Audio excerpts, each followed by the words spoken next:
The next generation of talk radio. The Glenn Beck Program. Let's go to Mary in Los Angeles. Hi, Mary. Hey, Glenn. How are you? I'm doing okay. I wanted to talk about the demonization of the no on 1A people and common sense in the state of California. Yeah. So the yes side of the argument that the Republicans have even put money into promoting the yes on 1A. Mm-hmm. They've all put money into this. They've basically said that we're all horribly evil for opposing this because it's going to kill the schools and hurt the teachers and hurt all the development, but the fact is that they're just extending our taxes until, I think it's another 4 years. Mm-hmm. So we do have a good amount of people that are trying to fight this. We've had another rally just happened on Saturday this weekend, and I've been speaking out against it. And some good news is, now I work at a large production company out here, and initially about 2 weeks ago, it had gone around to the email list that everyone should vote yes on this. And about last week, people actually were researching, which shocked me because it's a very liberal company, and even they're starting to go around and say, no, this is a no, this is a bad thing. So there is hope out here. But, oh, no, Mary, let me tell you something. Let me tell you, there's more than just hope for California. Here's the hope, gang. You think that there's not a lot of people out there now that get it. This is liberal California, and the taxpayers are saying no. 1A is, Mary had it right, and I barely understand all the stuff that's going on in California because I'm not paying attention to the local politics here. But absolutely insane. 1A, basically, they're calling it what is it? A savings? Well, 1A, I actually have it up on my computer. It says this will enforce accountability and stability over the budget process, which is complete BS. Right. What it actually does is it extends the tax increases for another 2 years to get past all of this, and then we'll deal with it later. It's totally bogus the way that it has been written.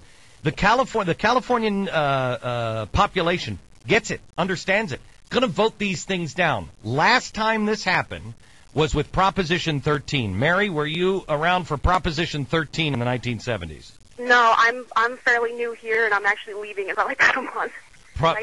Proposition 13, if I'm not mistaken, was a anti-tax revolt. It was a revolt on real estate tax, and they said property taxes are getting out of control in California. The people rose up, went crazy. It was, what year, Stu? Are you looking it up? It's 1978. What happened after 1978 to the rest of the country?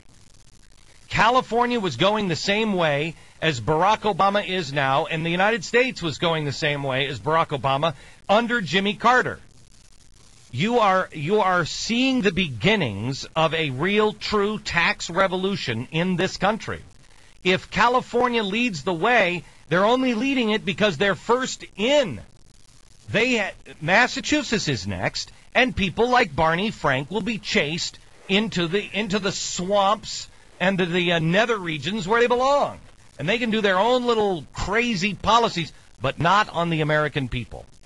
What has to happen is California has to stand fast, and then Americans need to stand fast and not allow people like Barney Frank to say to us yet again, they're too big to fail, and we have to bail them out. Otherwise, it'll be complete collapse of our country by the end of the week. And that's exactly what they'll say.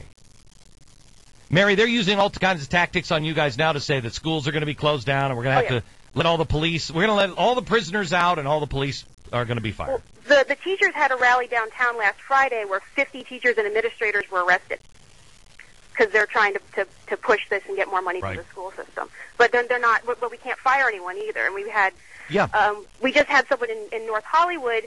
There's a teacher up there that they can't fire him, and this guy actually egged on a suicidal student to commit suicide. Basically, he came and said, I tried to commit suicide over the weekend, so I was out last week, and the teacher goes, you should cut deeper next time. And they can't fire the guy.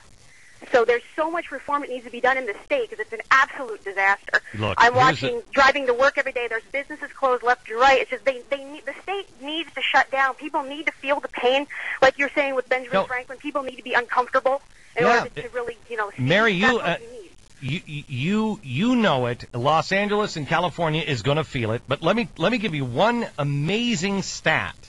All of these people are raising taxes.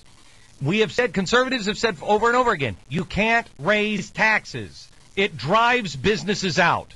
Mark my words, that's why they want to erase the states, because then you won't have any competition between the states. The rich won't be able to go anywhere. So if they bail everybody out, the state government doesn't really matter, and we'll just have to have everything just uniform. Listen to this. How many Texas created more jobs in 2008? Texas created more new jobs in 2008 than how many other states combined? Any idea?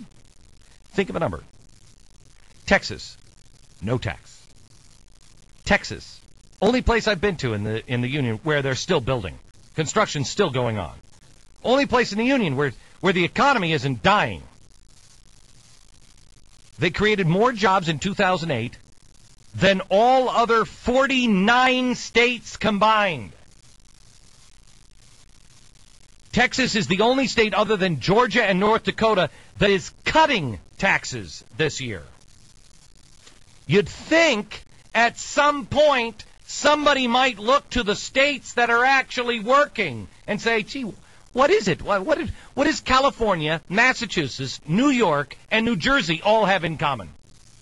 Gigantic government, suffocating business, gigantic spending and taxes. That's what those states have in common. Oh, and the other one? Michigan.